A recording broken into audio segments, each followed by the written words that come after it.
अब है धातुओं का निष्कर्षण। देखो हम क्या कर रहे हैं, हम धातु प्राप्त कर रहे हैं। तो धातु प्राप्त करने के लिए सबसे पहले हमें क्या चाहिए, अयस्क। हमने अयस्क ले लिया, फिर हमने अयस्क का समृद्धिकरण कर दिया, रेत मिट्टी वगैरह हटा दी, तो कुछ अशुद्धि तो दूर हो गई। अब उसके बाद धातुओं का निष्कर्षण। निष्कर्षण का मतलब अयस्क से धातु प्राप्त करने को धातुओं का निष्कर्षण कहते हैं। भाई जो मिट्टी से अयस्क निकाला है उसमें रेत मिट्टी आदि के अलावा भी बहुत सारी अशुद्धियाँ होंगी, कुछ और धातुएं मिली हुई होंगी, नमी होगी, कुछ गैसें होंगी। तो इन सब को हटाना, इन सब को हटा के धातु प्राप्त करना क्या कहलाता है, धातुओं का निष्कर्षण। ये बहुत इम्पॉर्टेंट है बच्चों, लेकिन अगर आप इसे अच्छे से पेशेंस से समझोगे तो आपको मज़ा आएगा। ठीक है।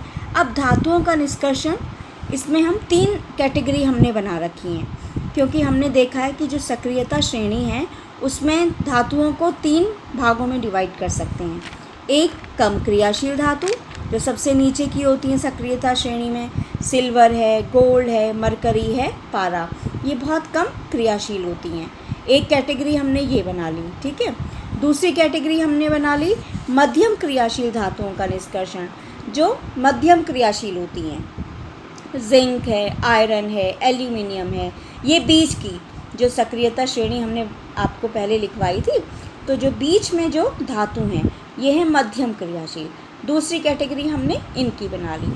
तीसरी कैटेगरी हमने बनाई जो बहुत अधिक क्रियाशील है, जो सक्रियता श्रेणी के सबसे ऊपर लिखे हैं, सोडियम, पोटेशियम, मैग्नीशियम, कैल्शियम। तो ये अधिक क्रियाशील धातुएं हैं।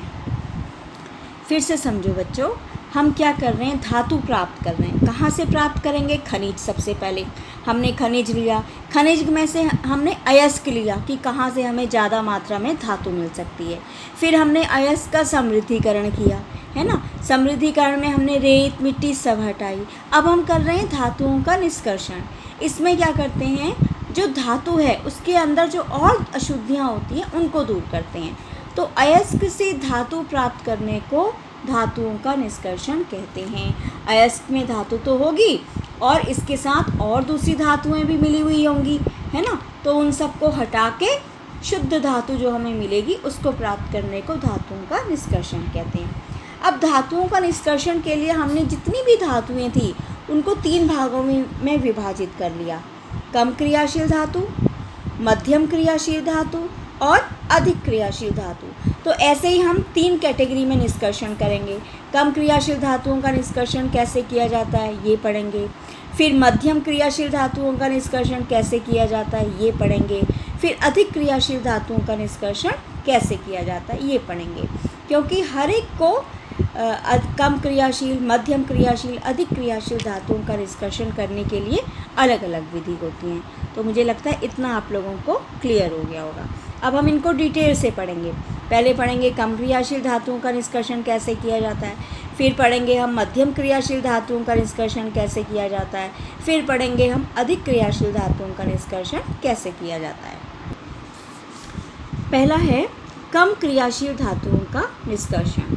अब बेटा ये भी आपको बच्चों ध्यान रखना है कि कम क्रियाशील धातुएं कौन कौन सी होती हैं। सिल्वर, भैया आप लोग कानों में टॉप्स वगैरह पहनते हैं तो जनरली सिल्वर या गोल्ड के होते हैं, है ना। सिल्वर मीन्स चांदी, एयू, ऑरम मीन्स गोल्ड, तो ये, और कॉपर मतलब तांबा। तो ये 3 चीज़ें ऐसी हैं धातुएं जो हमारे घरों में अक्सर यूज़ होती हैं। चांदी के भी सिक्के होते हैं, सोने के भी सिक्के होते हैं, कॉपर के भी सिक्के होते हैं, तांबे के, है ना। और तांबे के बर्तन भी घरों में यूज़ किए जाते हैं। तो ये जो तीनों हैं ये सब कम क्रियाशील हैं। और मरकरी, पारा, मैंने आपको बताया था पारा कहाँ यूज़ होता है, जो थर्मामीटर होता है जिससे डॉक्टर बुखार चेक करते हैं ना, उसमें जो गोल चमकता हुआ पदार्थ होता है वो पारा है। तो ये चारों जो हैं कम क्रियाशील धातुएं हैं। अब इनका निष्कर्षण कैसे करते हैं। सिल्वर, ऑरम, मरकरी, कॉपर आदि धातुएं अत्यधिक कम क्रियाशील हैं। इन धातुओं के ऑक्साइड को केवल गर्म करने से धातुओं की प्राप्ति हो सकती है। जो धातु है हमारे पास अयस्क है, अयस्क में क्या होता है, ये सारी धातुएं तो होंगी, इनके साथ इनके ऑक्साइड होते हैं। मैंने कहा ना कई सारी अशुद्धियाँ जुड़ी हुई होती है, ऑक्सीजन भी जुड़ी हुई हो सकती है, कार्बन भी जुड़ा हुआ हो सकता है, सल्फ़र भी जुड़ी हुई हो सकती है अयस्क में, है ना। तो जो ये धातुएं हैं इनको हम क्या करेंगे, इनके जो ऑक्साइड होंगे उनको हम गर्म करेंगे तो धातु प्राप्त हो जाएगी। जैसे एक एग्जाम्पल लिया मरकरी, मरकरी का अयस्क है जिसका नाम है सिनाबार HgS। अब ये आपको याद रखना है, ये एग्ज़ाम में 1 नंबर का क्वेश्चन आ सकता है कि मरकरी के अयस्क का नाम लिखिए, तो आंसर आएगा सिनाबार। और रासायनिक सूत्र जरूर याद रखना है HgS, मरकरी सल्फाइड।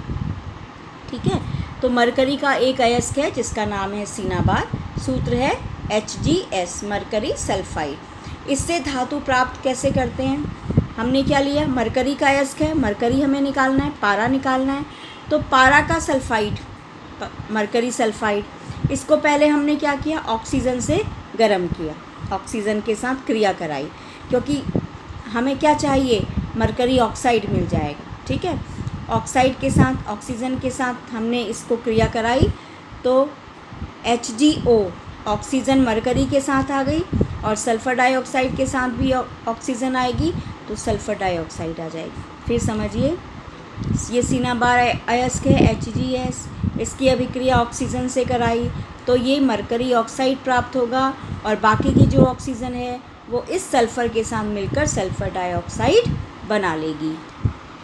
फिर समझिए इसे, HgS है, देखो इसमें से हमें, ये मरकरी का अयस्क है, पारे का अयस्क है, इसमें से ये सल्फ़र हटाना है, यही तो अशुद्धि है, तभी तो हमें शुद्ध मरकरी मिलेगा।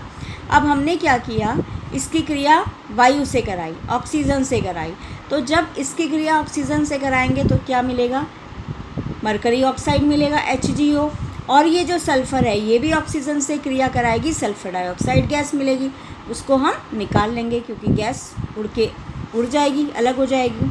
अब ये जो Hg ऑक्साइड मिला, मरकरी ऑक्साइड, इसको हमने गर्म किया, गर्म करने पर ये ऑक्सीजन अलग हो जाएगी और हमें मरकरी प्राप्त हो जाएगा।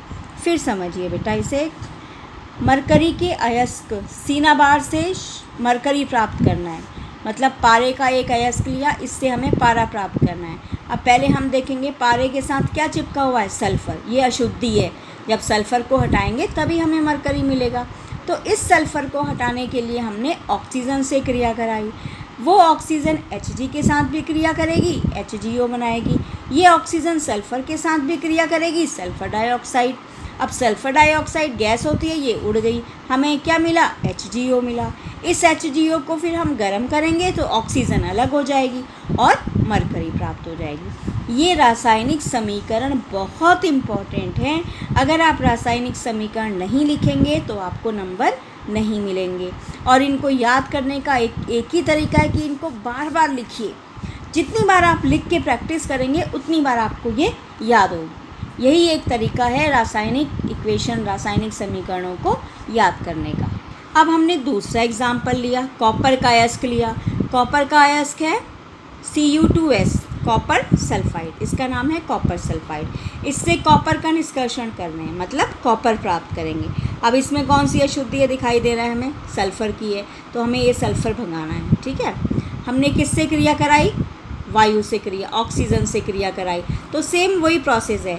इस ऑक्सीजन से क्रिया कराई तो ये ऑक्सीजन कॉपर के साथ भी जुड़ेगी, ये सल्फ़र के साथ भी जुड़ेगी, कॉपर के साथ जुड़ के कॉपर ऑक्साइड बन गया, सल्फ़र के साथ जुड़ के सल्फ़र ऑक्साइड मिल गया। सल्फ़र ऑक्साइड गैस होती है, बाहर निकल जाएगी, इसको निकाल लेंगे, उड़ जाएगी, बचा ये कॉपर ऑक्साइड। अब ये कॉपर ऑक्साइड से फिर से हम जो बचा हुआ कॉपर सल्फाइड होता है उससे क्रिया कराएंगे। ठीक है, यहाँ अब यही रटने वाला स्टेप है, ये जो हमें यहाँ कॉपर ऑक्साइड मिला, वापस इस कॉपर ऑक्साइड की जो यहाँ से बचा हुआ कॉपर सल्फाइड होगा उससे क्रिया कराएंगे, तो ये बची हुई सल्फ़र इस ऑक्सीजन के साथ सल्फ़र डाइऑक्साइड मिल जाएगी और ये उड़ जाएगी और हमें कॉपर प्राप्त होगा। तो ये फिर रासायनिक समीकरण है, खूब लिख के प्रैक्टिस करनी है जिससे ये याद होगा। तीसरा है सिल्वर और गोल्ड। सिल्वर और गोल्ड तो हम जानते हैं कि पृथ्वी में स्वतंत्र अवस्था से पाए जाते हैं, इसलिए इन धातुओं की प्राप्ति ऐसे ही कर ली जाती है, जो थोड़ी बहुत अशुद्धि होती है वो वैसे ही साफ़ कर ली जाती है। तो मैं सोचती हूँ आपको ये समझ में आ गया होगा। बार बार ये वीडियो देखिएगा तो आपको अच्छे से समझ में आएगा। और ये रासायनिक समीकरण ही इसमें इम्पॉर्टेंट हैं। रासायनिक समीकरण को याद रखने का एक ही तरीका है, बार बार लिख के देखना है, बार बार लिख के देखना है, तब आपको याद रहेगा। और जहाँ 2 लिखा है, जहाँ 3 लिखा है, ये जो बैलेंस करिए ये भी इम्पॉर्टेंट है। अगर आप बिना बैलेंस किए रासायनिक समीकरण लिख देंगे तो वो गलत हो जाएगा।